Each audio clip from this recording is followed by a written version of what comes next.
सीधा कटोरी में बनाएं और सीधा कटोरी में खाएं। आज हम बनाने वाले हैं गुलाब जामुन के स्वाद वाली बेहद स्वादिष्ट रेसिपी। इसको बनाने के लिए ना आपको बहुत ज़्यादा तामझाम नहीं करना है, और जैसा कि मैंने बोला है ना, सीधा कटोरी में बनाएं और सीधा कटोरी में खाएं, तो बिल्कुल वही वाली ये रेसिपी है। आप इसे जिस कटोरी में बनाएंगे उसी कटोरी में आप इसे सर्व कर सकते हैं। खाने में इसका स्वाद लग रहा था कि एकदम गुलाब जामुन जैसा, तो जैसा गुलाब जामुन होता है ना, एकदम सॉफ्ट रसे में डूबा हुआ, बिल्कुल वैसा ही इसका स्वाद आ रहा था। तो एक बार इन कटोरियों को बनाना बहुत ही ज़रूरी है आपके लिए। तो हेलो दोस्तों, स्वागत है आपका माँ बेटी की किचन में। तो चलिए शुरू करते हैं इस रेसिपी को बनाना। तो इसके लिए आपको लेना है दही। तो हम घर का ताज़ा दही लेंगे। ये हमने 4 टेबल स्पून जितना लिया है। तो जो खाने वाली चम्मच होती है ना, उसी चम्मच के नाप से 4 चम्मच दही लेना है। साथ ही यहाँ पर हम डालेंगे तेल। तो यहाँ पर मैंने सोयाबीन ऑयल का यूज़ कर रही हूँ, और ये भी हम 4 टेबल स्पून जितना ले लेंगे। आप ऑयल की जगह पर घी का भी यूज़ कर सकते हैं। तो तेल और दही को अच्छी तरीके से मिक्स कर लेंगे। जब तक तेल इसमें अच्छे से घुल ना जाए तब तक हमें इसे अच्छे से मिक्स करना है। इसके बाद हम डालेंगे चीनी। तो हम 8 टेबल स्पून जितना हम इसमें चीनी डालेंगे। चम्मच के नाप से ही हम चीनी ले रहे हैं। अगर आप कप से मेज़र करते हैं तो आधा कप चीनी ले लें, और 1/4 कप दही और 1/4 कप तेल डालकर अच्छे से मिक्स करना है। तो इस तरह से मिक्स करते हुए तब तक मिक्स करना है आपको जब तक चीनी घुल नहीं जाती। तो ऑलमोस्ट चीनी जो है वो घुल चुकी है। तो अब हम इसमें डाल देंगे दूध। तो यहाँ पर आधा कप जितना हमने दूध डाल दिया है, और अगर चम्मच से हम इसे नापते हैं तो ये 8 टेबल स्पून जितना आपको दूध डालना है। दूध आपको फ्रीज का ठंडा या गैस का एकदम गर्म नहीं होना चाहिए, इस बात का आपको ध्यान रखना है। तो इसे भी डालकर अच्छे से मिक्स कर लेते हैं। अब हम यहाँ पे लिया 1 कप सूजी। तो सूजी को हमने पहले आधा सूजी डाली, उसे डालकर अच्छे से मिक्स कर लेते हैं।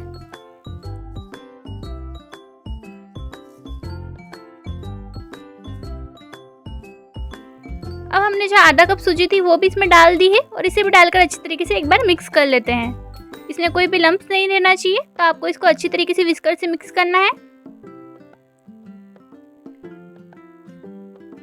तो सूजी को डालकर हमने अच्छी तरीके से इसे मिक्स कर लिया है। बैटर अब हमारा परफेक्ट कंसिस्टेंसी का लग रहा है। तब हम इसे ढककर 10 मिनट के लिए रेस्ट करने देते हैं, और तब तक बनाकर तैयार कर लेते हैं शुगर सिरप।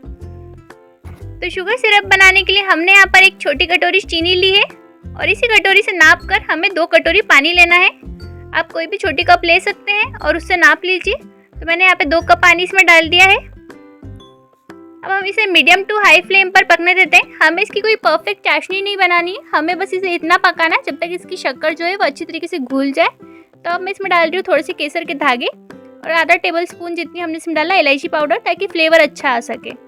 इन्हें भी डालकर अच्छे से मिक्स कर लीजिए। अब देखिए जो हमारी शक्कर है वो ऑलमोस्ट घुल चुकी है।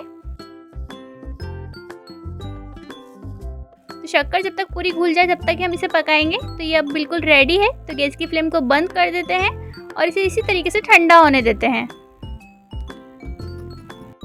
तो इस रेसिपी को जैसे कि हम कटोरियों में बनाने वाले हैं, तो मैंने यहाँ पे 2 कटोरी ले ली, और इन्हें हम ऑयल से अच्छी तरीके से ग्रीस कर लेंगे। ये बिल्कुल जो नॉर्मल हमारे घर में स्टील की कटोरी होती है वही कटोरियाँ हैं, और इन्हें मैंने ऑयल से अच्छी तरीके से ग्रीस कर लिया है।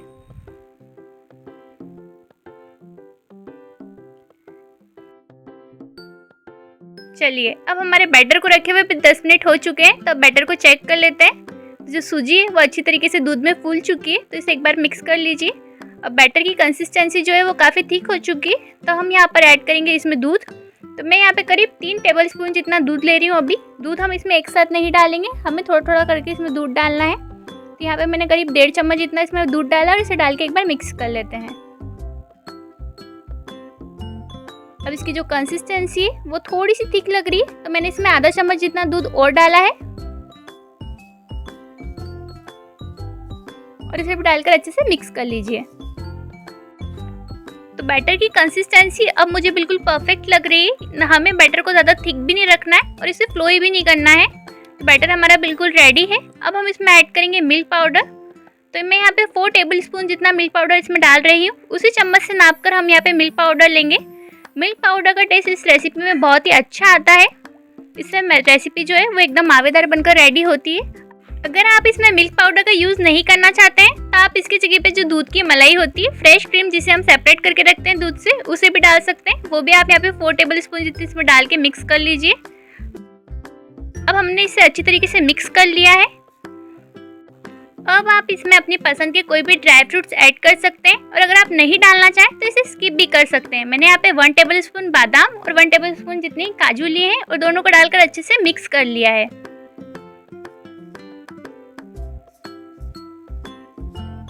अब हम इसमें डालेंगे बेकिंग पाउडर। तो मैंने यहाँ पे आधा चम्मच जितना बेकिंग पाउडर डाला है और 1/4 टेबलस्पून जितना हम इसमें डाल रहे हैं बेकिंग सोडा। दोनों को डाल के हमें अच्छी तरीके से मिक्स करना है बैटर में।